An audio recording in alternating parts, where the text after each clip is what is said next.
Μακαριότατε, εκλεκτό ακροατήριο, επαναρχίζουμε τις εργασίες της ημερίδας μας. Ακολουθεί η εισήγηση της δόκτωρος Αντωνίας Κολιαράκη-Κιτρομίλη, ψυχολόγου, συμβούλου σταδιοδρομίας, με θέμα «Σεξουαλική αγωγή ή προαγωγή σχετίζεται και ζήν».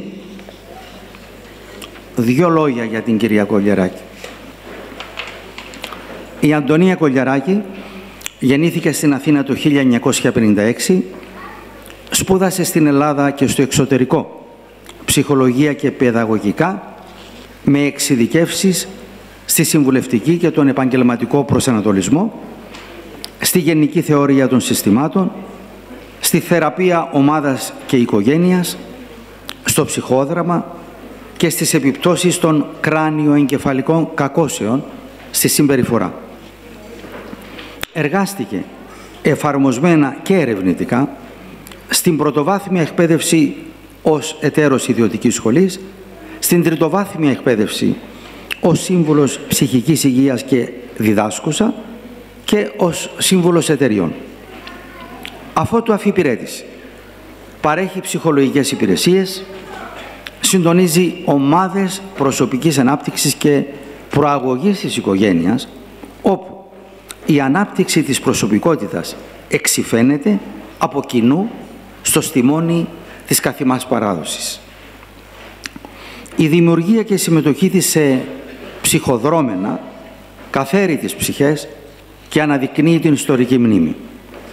Λόγω της προσφυγικής της καταγωγής από τη Μικρά Ασία, έθεσε ως στόχο τη μεταλαμπάδευση των πατρογονικών θησαυρών στην πέμπτη γενιά. Η επικοινωνία με ομόριζους του μείζωνος ελληνισμού είχε ως απότοκο την οικοδόμηση και λειτουργία ελληνοορθόδοξου Ιερού Ναού στη Σικελία. Συμμετείχε σε αριθμό ερευνών, συνεδρίων, σεμιναρίων. Ενδεικτικά αναφέρουμε τα ακόλουθα. Μεταπαρακολούθηση ασθενών με κράνιο-εγκεφαλική κάκωση συνεπία τροχαίου. Παράγοντες βελτίωσης. Διερεύνηση βιωμάτων σεξουαλικής παρενόχλησης φοιτητών, διαχείριση και αυτοεκτίμηση και σεμινάρια προαγωγής της οικογενειακής ζωής. Αξιολόγηση και αυτά βρίσκονται σε εξέλιξη. Προσθέτω επίσης ότι σε συνομιλία που είχα μαζί της είναι μητέρα 4 παιδιών και έχετε και 5 εγγόνια να σας ζήσουν, κυρία. Καλώς στο βήμα την δόκτωρα Αντωνία Κολιαράκη-Κιτρομίλη, ψυχολόγο, σύμβουλο σταδιοδρομίας, για τη δική της εισήγηση.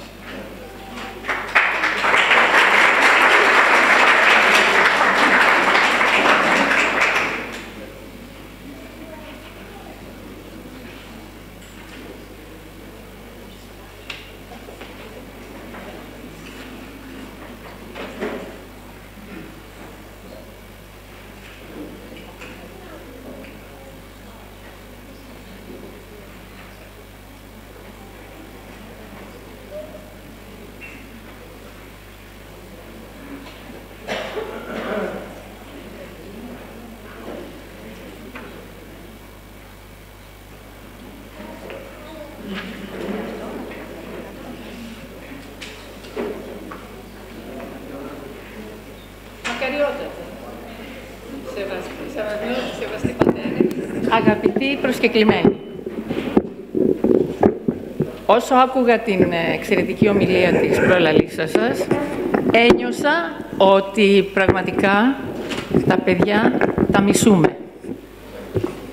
Διότι όλο αυτό μόνο έτσι μπορεί να θεωρηθεί.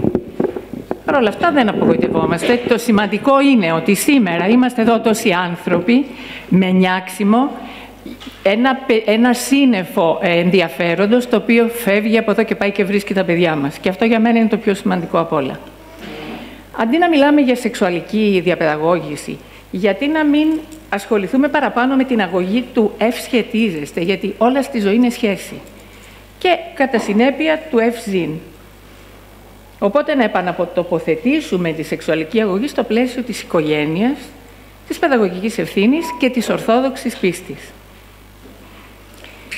Γνωρίζετε ότι υπάρχουν αυτά τα 12 ανθρώπινα δικαιώματα που έχουν κατοχυρωθεί και είναι βέβαια ισότητα, ελευθερία με αυτονομία, εσωτερική ακεραιότητα, σωματική ακεραιότητα, προστασία από κακοποίηση, πληροφόρηση, εξελικτική ελεύθερη αναπαραγωγική απόφαση, συνένεση στην απόλαυση. Αυτό θέλει λίγο να το δούμε, και ελευθερία έκφρασης. Δεν ξέρω πόσο ανταποκρίνονται σε αυτούς που τα προέβαλαν. Η UNESCO και ο Παγκόσμιος Οργανισμός Υγείας θεωρούν ότι κατάλληλο περιεχόμενο για να διδάσκονται όλα αυτά στα παιδιά, πρώτα απ' όλα είναι η ηλικία, η οποία όμως από μόνη της δεν είναι καθόλου ενδεικτική. Προϋποτίθεται γνωστική οριμότητα. Τα παιδιά δεν οριμάζουν όλα στον ίδιο χρόνο, άρα πρέπει να είμαστε πάρα πολύ προσεκτικοί. Το πολιτισμικό πλαίσιο, ο άνθρωπος είναι μια αέναη συναλλαγή βιολογικών καταβολών και περιβάλλοντος. Δεν μπορεί να αγνοείται ποτέ το περιβάλλον. Και βέβαια οι γνώσεις από επιστήμες, τα οποία τα παιδιά θα αποκωδικοποιήσουν με το δικό τους μοναδικό τρόπο. Ανταυτόν καλούνται να διαχειριστούν θέματα που ξεπερνούν τις νοητικές τους και ψυχολογικές τους ικανότητες και βάζουμε τα παιδιά και τους εφήβους σε υποθετικές επιλογές, υπερεκτιμώντας τις δυνατότητές τους. Το αξιακό υπόβαθρο.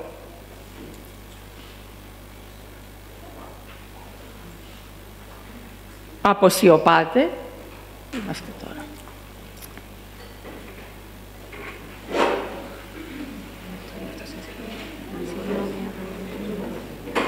Εδώ δεν είμαστε. Δεν πειράζει. Επομένως, το αξιακό υπόβαθρο αποσιωπάται, οι υπολογιστές πάντα μας προδίδουν, η κριτική σκέψη απομειώνεται λόγω γνωστικής μονοφαγίας. Δεν μπορεί ένα παιδί να διδάσκεται μία προσέγγιση μόνο και μετά να του ζητάμε να αναπτύξει κριτική σκέψη. Να συγκρίνει μεταξύ ποιον.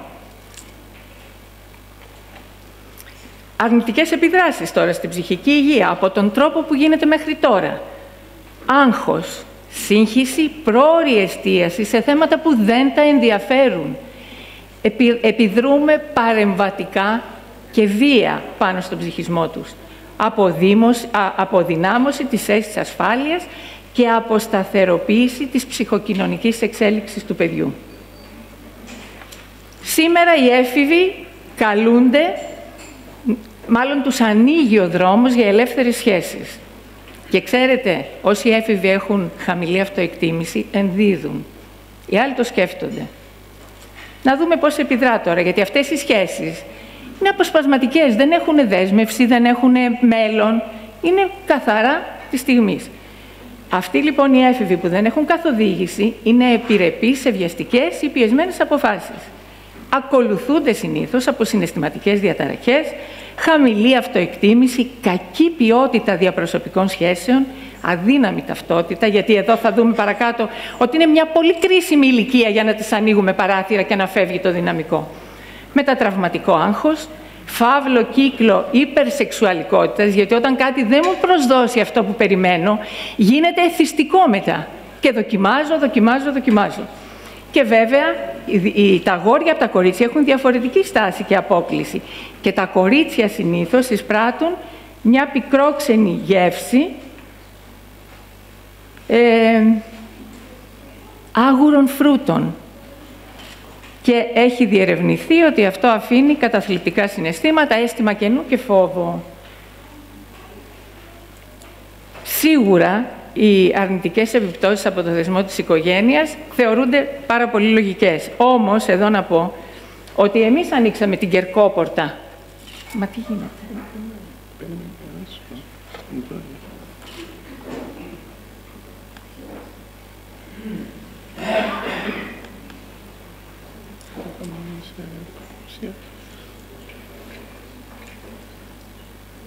Ήταν με τη σειρά, τι έχει γίνει. Μπαίνει η παρουσίαση. Μετά το κλείσω και μετά να ξανανοίξουμε. Ποια είναι η δικό εσάς? Μισή. Αυτό. Κατά τη διευθέτηση, μάλλον, ανακατεύτηκαν οι διαφάνειες. Να σας πω, να κάτσετε εδώ, να βλέπετε ποια είναι. Τώρα, τούτη είναι η δική σας. Πού είμαστε? Αυτή την είπαμε. Πάμε παρακάτω. Δεν είναι σωστά βαλμένες. Δηλαδή ανακατευτήκανε, αλλάξανε και είναι λίγο πρόβλημα. Τώρα θα δούμε.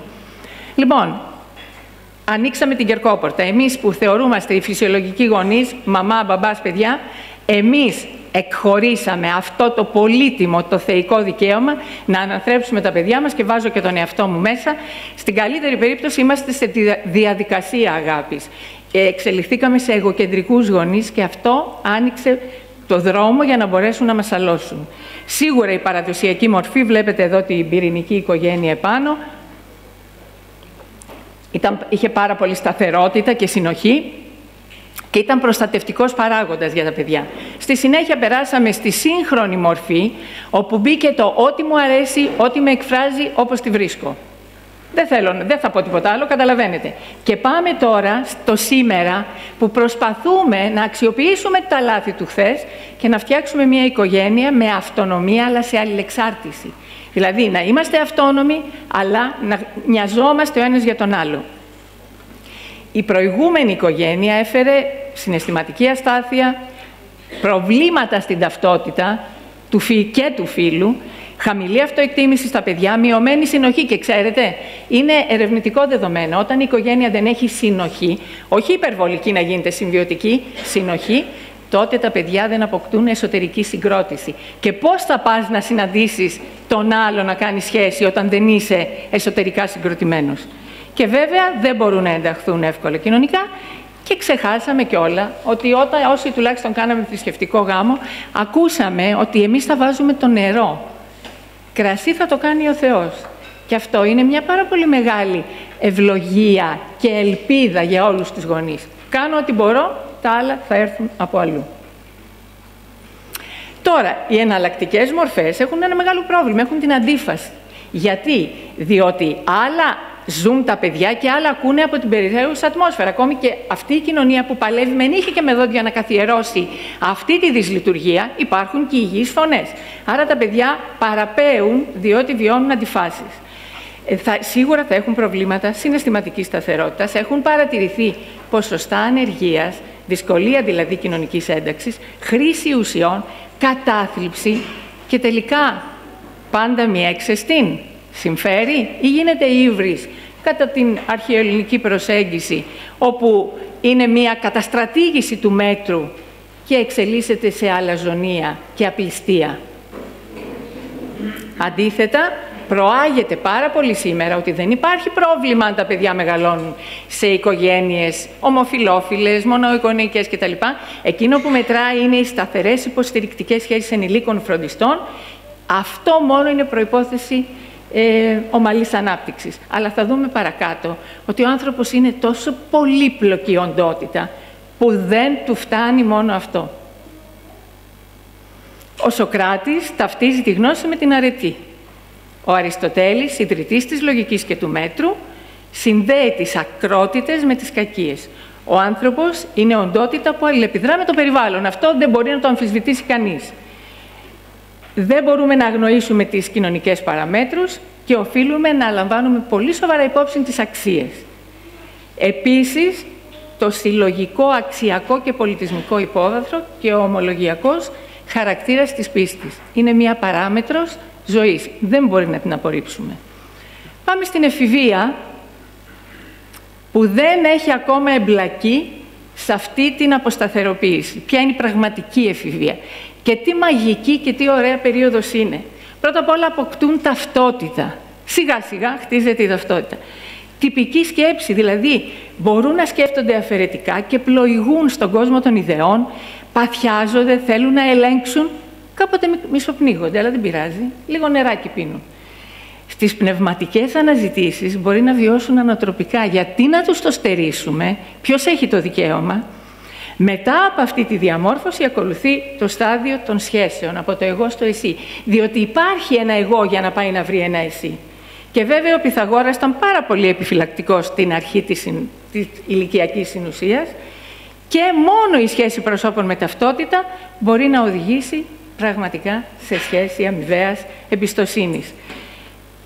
Επίσης, επειδή είμαστε ένα συνεχές, υπάρχει υπερδραστηριότητα του ντοπαμινεργικού συστήματος και συνεισφέρει και το σώμα, ο νους, στην ταυτότητα, στις ανάγκες αυτές των εφήβων, και όταν υπάρχει η κατάλληλη καθοδήγηση, τότε είναι υγιείς οι συμπεριφορές αντί για των επικίνδυνων και των παραβατικών. Έχουμε να πούμε δύο λόγια για τα στερεότυπα φύλων. Μα ποια στερεότυπα? Η δική μας ιστορία είναι ελεύθερη. Δεν υπάρχουν στερεότυπα. Εκτός από τις βιολογικές διαφορές και τον ρόλο που επιλέγει κανείς, έχουμε το σεισμό του «ουκ ένι άρσεν η θήλη». Και είμαστε ισότιμοι, εισάξιοι, εισήγοροι και ισόκυροι.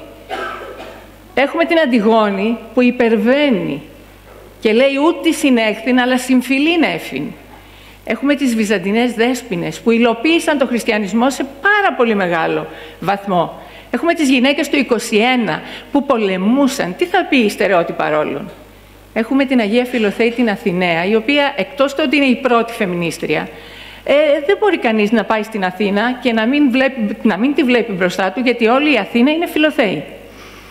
Και βέβαια, ο Άγιος Γρηγόριος ο Θεολόγος λέει «άνδρες ήσαν οι νομοθετήσαντες, δια τούτο κατά γυναικών η νομοθεσία, την οποία όμως μπορούν να υπερβαίνουν».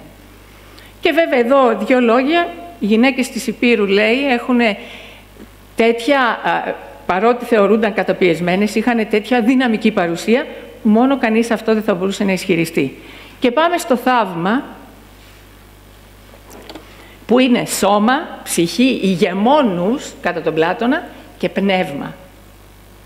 Το σύστημα το ντοπαμινεργικό ενισχύει τη συμπεριφορά και πρώτα απ' όλα καλύπτει τις βασικές ανάγκες. Αλλά μετά συνεισφέρει στην κατοχύρωση αξιών, ιδεών, πεποιθήσεων. Όλος ο άνθρωπος δουλεύει για το ευζήν. Ενισχύεται επίσης η πλαστικότητα των συνάψεων και ενθαρρύνεται η εδραίωση νέων συνειρμών και ερεθισμάτων και συμπεριφορών. Δηλαδή γίνεται αυτή η αλληλεξάρτηση. Και η μετάβαση μεταξύ σταθερότητας και ευελιξίας. Συνέχεια αλλάζουμε. Αυτό είναι η μετάνοια. Βλέπω ότι έκανα λάθος, αλλάζω. Και συνεχίζω. Και ανανεώνονται οι στόχοι. Λέει ο Πλούταρχος, ο νους του ανθρώπου δεν είναι δοχείο να το γεμίσεις, είναι φωτιά να την ανάψεις. Εμείς λοιπόν οφείλουμε να ανάψουμε τη φωτιά, να ενθουσιάσουμε τα παιδιά και τότε δεν έχουμε να φοβηθούμε τίποτε. Για να δούμε λίγο τις δεξιότητες. Πρώτα απ' όλα η οριοθέτηση. Και έχουμε εδώ τον τραγικό Ειδίποδα, ο οποίος απομειώνει ο ίδιος τη ζωή του όταν βλέπει, όταν συνειδητοποιεί ότι καταστρατήγησε τον νόμο των θεών και των ανθρώπων. Η οριοθέτηση λοιπόν είναι εξώνου κάνευ. Κάποτε έλεγαν, πριν ξεσπάσουν όλα αυτά, οι ψυχολόγοι λένε αφήστε τα παιδιά ελεύθερα για να μην γίνουν κομπλεξικά. Οι ψυχολόγοι λένε το αντίθετο, αλλά έτσι βόλευε. Συναισθηματική νοημοσύνη. Διαχείριση συναισθημάτων. Αν δεν ξέρω πώς νιώθω, πώς θα πάω να βρω τους άλλους. Η επικοινωνία βέβαια είναι πάρα πολύ σημαντική δεξιότητα. Η κριτική σκέψη, όταν δεν είναι μονοφαγική. Η ανθεκτικότητα που είπαμε ότι σχετίζεται με το πώς μεγαλώνει ένα παιδί στην οικογένεια. Συνεργασία. Εμείς έχουμε τον κύκλιο λόγο του Σεφέρη που λέει είμαστε όλοι σε ένα κύκλο και αλλάζουμε θέσεις. Δεν είμαστε ανταγωνιστικοί ως παράδοση να θέλουμε την πρωτιά. Αυτό είναι το προτεσταντικό μοντέλο. Και βέβαια συνεργασία, ομαδικότητα και οπωσδήποτε τη συλλογικότητα. Βασικές τώρα δεξιότητες συνεχίζω. Το νόημα ζωής. Δεν γίνεται χωρίς νόημα ζωής. Δεν αναδεικνύεται ο άνθρωπος. Για ποιο λόγο να ζει. Γι' αυτό οι αυτοκτονίες. Τα παιδιά και οι νέοι, οι έφηβοι περισσότερο και οι νέοι ενήλικες που αυτοκτονούν, στερούνται νοήματος ζωής. Στοχοθέτηση, ηθάκη. Χωρίς ηθάκη, γιατί να ταξιδέψεις. Κάπου πρέπει να πας. Και εκεί αναδεικνύονται και η φιλοπονία και ο ενθουσιασμός και η πρωτοβουλία. Η εσωτερική συγκρότηση βέβαια, αυτοπροστασία, κυρίως από την εικονική πραγματικότητα σήμερα, η διαχείριση του άγχους, η ανάληψη ευθύνης. Έχουμε τον Μητροκτόνο Ορέστη, ο οποίος όπως βλέπετε εδώ τις Ευμενίδες, μόνο τότε αποκαταστάθηκε η ψυχική του υγεία, όταν παραδέχτηκε το λάθος του και είπε δεν φταίνει οι θεοί, Εγώ είμαι ο μητροκτόνος. Και τότε οι ερηνίες έγιναν ευμενίδες και γέμισαν με ενδορφίνες, δηλαδή θετικά συναισθήματα, την ψυχή του. Και βέβαια, μίμηση προτύπων. Έχουμε μία παράδοση και μία ιστορία που μαγεύει εμάς τους μεγάλους. Φανταστείτε τα παιδιά, αντί να τα αφήνουμε να αναλώνονται σε εικονικά πράγματα, να τα συνδέσουμε με αυτή την παράδοση. Θα είναι, πιστέψτε με, ευτυχισμένα. Τα παιδιά ανατρέπουν το καθ' επιθυμίαν ζώση. Αυτό που έχουν τα παιδιά στο μυαλό τους, βλέπετε ο μικρούλης εδώ έχει μπροστά του ένα γλύκισμα, το οποίο του είπαν ότι αν δεν το φάει θα πάρει και κάτι άλλο. Και δεν το τρώει, περιμένει. Όχι το υλικό αντικείμενο που βρίσκεται μπροστά τους, αλλά αυτό που έχουν στο μυαλό τους επηρεάζει περισσότερο για να πετύχουν τους επιθυμητούς αλλά καθυστερημένους στόχους. Είναι διαχρονικό πείραμα από τα 4 έτη μέχρι τα 18 αυτό. Η ντοπαμίνη τώρα επηρεάζει την ικανότητα να προτιμούνται μακροπρόθεσμες αμοιβές αντί άμεσης ικανοποίησης. Δηλαδή ενισχύει την αναβολή της ικανοποίησης. Στοιχείο στρατηγικής σκέψης. Μέσω αυτής της λειτουργίας το μέσο κορτικομετυχμιακό κύκλωμα ενθαρρύνει στόχους για το μέλλον. Η αναβολή της ικανοποίησης συνδέεται άμεσα με την εγκράτεια, που είναι από τους πυλώνες της παράδοσης. Είναι αυτή η δυνατότητα λοιπόν αναβολής, είναι δεξιότητα ζωής, δείκτης υπεροχής έναντι άλλων ικανοτήτων και στις ορμές, όχι ένστικτο. Ο άνθρωπος δεν έχει ένστικτα, έχει ορμές που μεταλλάσσονται, δεν είναι έρμεο. Ο ίδιος έχει λόγο πάνω σε αυτές. Και της συναισθηματικής νοημοσύνης. Είναι η ικανότητα δηλαδή όχι μόνο να διαχειρίζεσαι συναισθήματα, αλλά να είσαι ευαισθητοποιημένος και στα συναισθήματα των άλλων και να τα συμμερίζεσαι ώστε είσαι άνθρωπος με ενσυναίσθηση. Αυτή λοιπόν η ενεργοποίηση της ντοπαμίνης με άλλους νευροχημικούς παράγοντες, όπως είναι η σερωτονίνη και η οκιτοκίνη, οδηγεί σε θετικά συναισθήματα και ενδυνάμωση των διαπροσωπικών σχέσεων. Είμαι σίγουρη ότι όλοι θα φύγετε από εδώ βιώνοντας αυτή την αλληλεξάρτηση. Ως διδασκαλία αποσπασματικής τεχνικής της σεξουαλικής λειτουργίας, κακοποιείται η προσωπικότητα των παιδιών, διότι τα βάζουμε στην προκρούστια κλίνη. Δεν μπορείς να μιλάς για αποσπασματικά πράγματα, αλλά οφείλεις να τα αντιμετωπίζεις ολιστικά και χωρίς αντίφαση. Δηλαδή να μην λες ότι είναι και ολιστική προσέγγιση. Παρατηρείται λοιπόν έλλειψη σεβασμού και ανεκτικότητα σε διαφορετικές αντιλήψεις. Γιατί είναι κακό να σταματήσει το μάθημα ο δάσκαλος, ο καθηγητής και να πει «ΟΚ, αυτοί λένε αυτά, αυτή η θεώρηση, αυτή η προσέγγιση, υπάρχει και η άλλη προσέγγιση». Η Ορθόδοξη, για παράδειγμα, που μιλάει για αναβολή της ικανοποίησης, μιλάει για εκείνο, για το άλλο, εν ελευθερία. Έτσι μαθαίνουμε τα παιδιά και να κρίνουν και να σκέφτονται, αλλά κυρίως να τους δώσουμε τα ερεθίσματα. Πώς ένα παιδί με άδειο, είπαμε ο εγκέφαλος είναι τεράστια δεξαμενή, γιατί την αφήνουμε άδεια? Και ζητούμε μετά από τα παιδιά να έχουν και δεξιότητες. Πώς θα κάνουν όλους αυτούς τους συνειρμούς και τις αλληλεπιδράσεις όταν τα αφήνουμε άδεια? Και σκόπιμα απομειώνεται η ιστορία στα σχολεία, απομειώνεται τα θρησκευτικά, για να μην έχουν ρίζες. Να είναι φύλλα, να τα παίρνει και να τα φέρνει ο άνεμος. Αλλά αυτό δεν μας εμποδίζει να το κάνουμε εμείς οι γονείς. Ξέρετε, οι αντιφάσεις που βιώνουν, εκτός από την ψυχική αποσταθεροποίηση, όταν ήμουν φοιτήτρια, το πρώτο που είδα στο πανεπιστήμιο που είχα πάει του εξωτερικού, έδειχνε αντιφατικές συμπεριφορές των γονέων και έλεγε «Αν το παιδί αυτό δεν γίνει σχιζοφρενής, θα είναι γιατί ένας πολύ δυνατός Άγιος το έχει υπό την προστασία του». Λοιπόν, ο καλύτερος δρόμος για να τρελάνουμε τα παιδιά μας είναι να ακούνε άλλα από τον ένα και άλλα από τον άλλο. Και πιστέψτε με ότι ήδη γίνεται αυτό, διότι έγινε τόσο θόρυβος για την παρένθετη μητρότητα, για την υιοθεσία παιδιών από ομόφυλα ζευγάρια. Τα παιδιά πήραν αυτά τα μηνύματα και ήρθε η ανατροπή. Τώρα τουλάχιστον απαγορεύτηκε στην Ελλάδα αυτό. Οπότε, ναι, χαιρόμαστε πάρα πολύ που έγινε, αλλά τι φταίνουν τα παιδιά και γιατί το κάνουν? Πρέπει να είμαστε λίγο υποψιασμένοι. Η απόκτηση των δεξιοτήτων ζωής είναι προϋπόθεση εξαπαλώνων ήχων. Κυρίως το ευαγωνίζεστε, να τα μάθουμε να αγωνίζονται, διότι η αγωνία γίνεται αγώνας. Όταν ένα παιδί έχει μάθει να παλεύει, μετασχηματίζεται όλο αυτό και γίνεται εφορία. Επίσης, ένα πράγμα που πάντοτε ζητούν οι γονείς είναι πώς θα αυξήσουν την αυτοεκτίμηση των παιδιών. Μα δεν θα την αυξήσουν εκείνοι. Κανένα παιδί δεν είναι καλά γιατί έχει σπουδαίους γονείς. Ό,τι κάνουν με τα χέρια τους, αυτό θα χτίσει την αυτοεκτίμησή τους. Και βέβαια, το πολύ σημαντικό είναι η ισορροπία μεταξύ πρέπει και θέλω.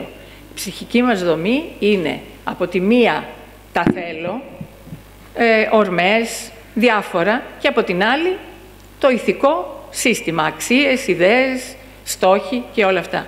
Ένα δυνατό εγώ που έχει προέλθει από μια οικογένεια με συνοχή, που πατάει γερά στα πόδια της και έχει βγάλει ένα παιδί με εσωτερική συγκρότηση, αυτό το παιδί με πολύ άνεση θα επιλέγει μεταξύ του πρέπει και του θέλω. Κατά περίπτωση. Δεν θα μας τρομάξει αν πέσει και έξω, γιατί κάνουμε 8 φορές πέφτουμε, μάλλον 7 πέφτουμε, 8 σηκωνόμαστε. Οπότε τα προετοιμάζουμε και γι' αυτό. Δηλαδή, η αποτυχία είναι κάτι που τα παιδιά πρέπει να έχουν μάθει από τους ίδιους τους γονείς ότι είναι πραγματικότητα της ζωής και η δυσκολία. Λένε, δεν θυμάμαι τώρα ποιος το λέει, ότι η μία μητέρα είναι μυρτή και η άλλη μητέρα. Δηλαδή εναλλάσσεται συνέχεια η δυσκολία με το καλό, με την ευκολία. Ένα παιδί που το ξέρει δεν πρόκειται ποτέ να χαθεί. Εάν όμως δεν το έμαθε, πραγματικά καταραίει, διότι έχει χτίσει ένα ναρκισσιστικό εαυτό που ήταν προϊόν των υλικών αγαθών που του προσέφερε το περιβάλλον, με την πρώτη δυσκολία καταραίει. Κατάθλιψη, αίσθημα κενού, αυτοκτονία. Ο μυθικός Θησέας άνοιξε το δρόμο προς την Αθήνα, το λίκνο της σοφίας και κυρίως της δημοκρατίας και της ελευθερίας. Γιατί να μην τον ακολουθήσουμε και να επαναφέρουμε τον Προκρούστη στη σημερινή εποχή. Επίσης,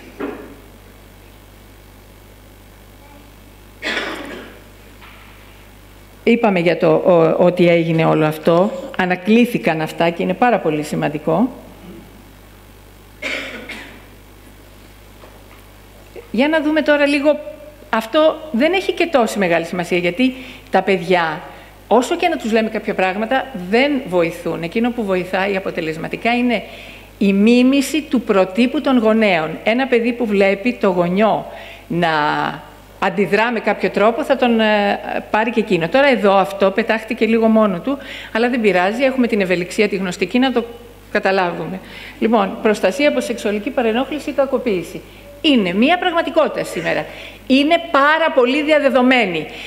Κάνω αγώνα να πείσω τους γονείς να αφήνουν τα παιδιά να κάνουν το μπάνιο μόνα τους. Να μην επισέρχονται σε θέματα που αφορούν το σώμα τους ιδιαίτερα. Να μην δέχονται, ξέρετε, είναι πολύ κοινό πλέον να βλέπουμε γονείς να φυλάνε τα παιδιά στο στόμα. Είναι αηδιαστικά πράγματα το λιγότερο. Οπότε εμείς οι ίδιοι παρενοχλούμε πρώτοι και βέβαια το παιδί μετά μαθαίνει να δέχεται και από αλλού. Οπότε αυτά τα παιδάκια έχουν εφιάλτες, απομονώνονται, γίνονται πολύ πεισματάρικα, διότι έχουν χάσει την ευελιξία, είναι εκτός τόπου και χρόνου, αυτοτραυματίζονται και θα δείτε πολλούς εφήβους να αυτοτραυματίζονται, είναι δείκτης και έχουν επιθετικότητα. Πώς μπορούμε να τα διαχειριστούμε? Να ενδυναμώσουμε τις σχέσεις γονέων, εκπαιδευτικών και άλλων φορέων. Οι άλλοι φορείς μπορεί να είναι φορείς που σχετίζονται με την θρησκευτική εκπαίδευση των παιδιών, με την ψυχαγωγία τους, με πάρα πολλά πράγματα που είναι απαραίτητα. Τα παιδιά θέλουν γνώση και βίωμα. Από εκεί και πέρα μην τα φοβάστε. Στην εκπαίδευση να υπάρχουν αυστηρά πρωτόκολλα, κάποια ισχύουν, αλλά είναι αποσπασματικά και μπλοκάρουν την εγκεφαλική λειτουργία, γιατί η εγκεφαλική λειτουργία θέλει όλη την πληροφορία για να λειτουργήσει. Δεν μπορείς να δίνεις αποσπασματικές πληροφορίες. Και βέβαια, συλλογική επαγρύπνηση για την προστασία της παιδικής αθωότητας και αξιοπρέπειας. Όπως λέει και ο Ελίτης, τελειώνω πιο πριν, όπως λέει και ο Ελίτης, το αμύγδαλο του κόσμου είναι βαθιά κρυμμένο. Για να το βρεις πρέπει να κοιμηθείς μισός έξω από τον ύπνο. Φίλοι γονείς, συναγωνιστές, να κοιμάστε μισή έξω από τον ύπνο. Αν θέλετε, αν θέλουμε να είμαστε κοντά στα παιδιά μας. Προτάσεις, δεν τελείωσα, σας κούρασα, αλλά κάντε λίγο υπομονή. Προτάσεις, να μιλούν τα παιδιά για ό,τι συμβαίνει, αλλά όταν μιλούμε και εμείς για ό,τι συμβαίνει. Το οικογενειακό τραπέζι είναι η αγωγή των παιδιών. Από εκεί αποτυπώνουν, ξεπατικώνουν τη συμπεριφορά. Να λένε όχι. Αυτή η τρομερή λέξη, η δική μας, η ελληνική λέξη το όχι, πρέπει να γίνει ακρογωνιαίος λίθος της αγωγής των παιδιών. Να εμπιστεύονται τα συναισθήματά τους και να μην κρατάνε μυστικά. Και βέβαια να παίρνουν απαντήσεις με αμεσότητα, ειλικρίνεια και απλότητα. Να μάθουμε τα παιδιά ότι ο έρωτας είναι σχέση προσώπων, όχι πράξη. Το σώμα τους δεν είναι αποσπασματική οντότητα, η οριοθέτηση δεν είναι καταπίεση, αλλά οδοδείκτης και ελεύθερη επιλογή. Και τέλος, έβδεμον το ελεύθερον. Χωρίς ελευθερία δεν υπάρχει ευτυχία, λέει ο Θουκυδίδης. Είμαστε όλοι συνυπεύθυνοι. Υπάρχει ένα πουλί στις Άλπεις, το χιονοπούλι, που οι Άλπεις καταλήγουν στην Πίνδο, τη δική μας, το οποίο όταν κινδυνεύει με τα φτεράκια του, μικρό πουλάκι, κάνει ένα είδος χιονοστιβάδας και προστατεύεται. Έχουμε τρομακτική δύναμη στο σύστημα. Ένα άτομο μπορεί να αλλάξει πάρα πολλά πράγματα. Και στο κάτω-κάτω ο καθένας θα λογοδοτήσει για τον εαυτό του. Το ΕΚΠΑ έκανε μια πολύ ωραία έρευνα με τον Γεώργα και βρέθηκε το εξής. Οι ορθόδοξες χριστιανές μητέρες είχαν τους υψηλότερους μέσους όρους στους οικογενειακούς ρόλους, φροντίδα του σπιτιού και των παιδιών. Λοιπόν, δεν θα πω το επόμενο. Η αυτογνωσία στην ορθόδοξη διάστασή της βιώνεται ως έξοδος από τον εαυτό μας, ως υπέρβαση του μέτρου και της θεώρησης των πραγμάτων. Λέει πάλι ο Ελίτης, αν δεν υψώσεις το ένα σου πόδι πάνω από τη γη, δεν θα μπορέσεις ποτέ να χορέψεις επάνω της. Αποτελεί την ουσία του ρόλου των γονέων και παιδαγωγών. Στη μεθυπερβατική εποχή, είπαμε, τα κάναμε σαλάτα μέχρι το 2000 και λέμε τώρα να βάλουμε την υπέρβαση. Ανοτροπικά, να ζητούμε κάτι. Και ξέρετε, το πρόβλημα είναι ότι αντί να πάμε στα δικά μας, πάμε στις ανατολικές θρησκείες. Στον Νηπιαγωγείο έχει μπει η γιόγκα, για παράδειγμα. Είμαστε έτοιμοι λοιπόν να ανοίξουμε πανιά με ενθουσιασμό. Άγιε μάλλον, Άγιε έλασον, έλεγαν οι δικοί μας παλιά. Έγια μόλα, έγια λέσα, λέμε εμείς. Ευτυχώς, Χριστός Ανέστη.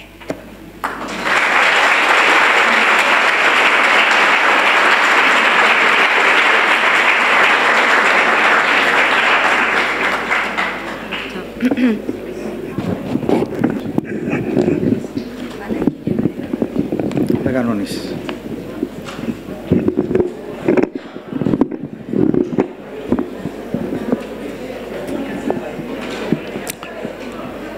Ευχαριστούμε την κυρία Κολιαράκη. Ήσασταν πολύ κατατοπιστικοί.